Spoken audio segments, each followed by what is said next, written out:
Salut à toutes, salut à tous, c'est Emmanuel et dans cette vidéo je vais vous donner selon moi les 3 clés du bonheur et de la guérison.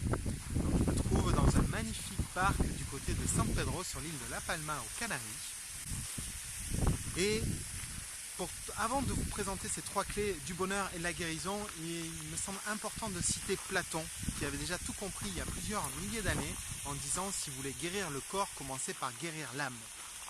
Et les 3 clés sont clairement dans la lignée de ce que disait Platon, où pour moi, effectivement, les clés de la guérison et du bonheur passent par la guérison de l'âme. Alors l'âme, contrairement à ce que certains pensent, n'est pas forcément lumineuse, déjà tout lumière, et elle a ses propres blessures. Et c'est en agissant sur 3 axes de ces blessures de l'âme qu'on accélère grandement la guérison et notre cheminement vers le bonheur. Alors quels sont ces 3 axes? Tout d'abord, vous avez tout ce qui concerne les blessures de l'enfant intérieur. Donc là, c'est toutes les blessures qui sont liées à votre enfance.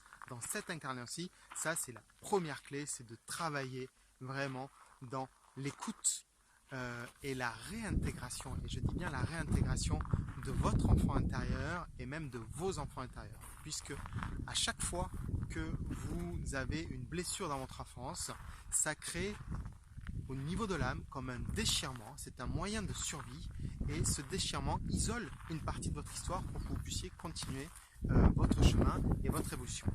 Et donc le premier axe du travail sur l'enfant intérieur, c'est vraiment d'aller à la rencontre de tous ces enfants intérieurs, de les écouter, de les comprendre, de les accueillir et de les réintégrer dans votre source d'âme. Donc ça c'est la première clé, c'est vraiment activer et oser aller à la rencontre de vos blessures, de vos enfants intérieurs. La deuxième clé, c'est de travailler sur toutes vos blessures psychogénéalogiques, c'est-à-dire tout ce qui vous a été transmis par vos ancêtres. Lorsqu'on vient s'incarner, l'âme rejoint par nature, je dirais par principe, une famille d'incarnation, qui est la famille de vos parents, de vos géniteurs, de votre mère et de votre père. En rejoignant cette famille, pour être accepté, accueilli et donc recevoir de l'amour par nos géniteurs, on accepte de reproduire leur fonctionnement. Et ce fonctionnement, c'est bien souvent de porter le poids et les blessures et les croyances de nos ancêtres. Donc ça, c'est le deuxième axe de travail, c'est la deuxième clé, c'est de travailler sur vos blessures psychogénéalogiques. Vraiment d'aller à la rencontre de vos ancêtres dans cette incarnation, de leur système de croyances et de faire la part des choses en rendant leur poids, leurs croyances, leurs blessures et en venant guérir les vôtres. Ça, c'est la deuxième clé. La troisième clé pour la guérison de l'âme et la voie vers le bonheur, c'est le travail des mémoires karmiques, c'est-à-dire aller à la rencontre de vos blessures et vos mémoires karmiques on les rencontre facilement, c'est souvent les schémas répétitifs qu'on rencontre dans notre vie. Très très souvent, derrière ça, il y a des mémoires karmiques. Et donc, c'est les blessures de votre âme qui sont liées aux autres incarnations. Ça, c'est la troisième clé. D'ailleurs, si vous souhaitez approfondir cette notion des karmas, vous avez un lien pour aller voir une conférence que j'ai fait sur comment nettoyer votre karma en 30 minutes par semaine, où je vous livre vraiment toutes les étapes pour nettoyer une mémoire karmique, quelle qu'en soit la thématique d'ailleurs. N'hésitez pas à cliquer, à aller voir cette conférence, je suis sûr que vous y trouverez des choses pertinentes. Donc ça, c'était la troisième clé vers la guérison et le bonheur, c'est de nettoyer les mémoires karmiques.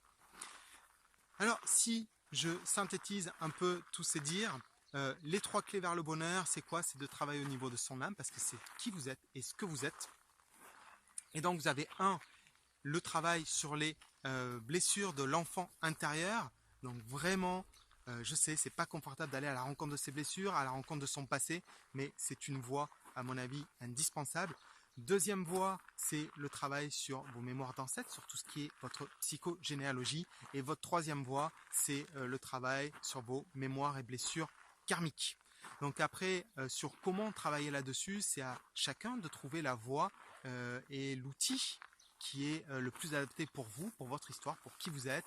Il y a les thérapeutes, bien sûr, vous avez des thérapies, vous avez des méditations guidées, vous avez aussi tout ce qui est l'art-thérapie, vous avez aussi tout ce qui est simplement l'écoute. Trouver quelqu'un qui est en capacité d'écoute pour que vous puissiez mettre en circulation toutes vos blessures.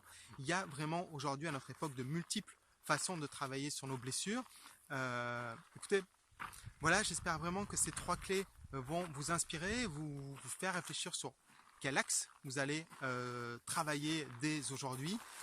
Et bien sûr, ça ne se fait pas en un claquement de doigts, ça prend du temps. Et comme chaque chose, et comme chaque grande aventure, ça commence toujours par un petit pas et un pas après l'autre. Donc je vous invite à faire des petites actions vers votre objectif qui est votre bonheur.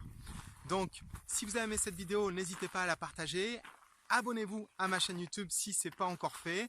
Et puis, pour ceux qui veulent en savoir plus sur comment nettoyer son karma, n'hésitez pas à aller voir la conférence. Je vous remets un lien juste au-dessus. Voilà, prenez soin de vous. Chaque âme qui s'élève élève le monde, comme disait Gandhi. Donc, à très bientôt et prenez soin du monde.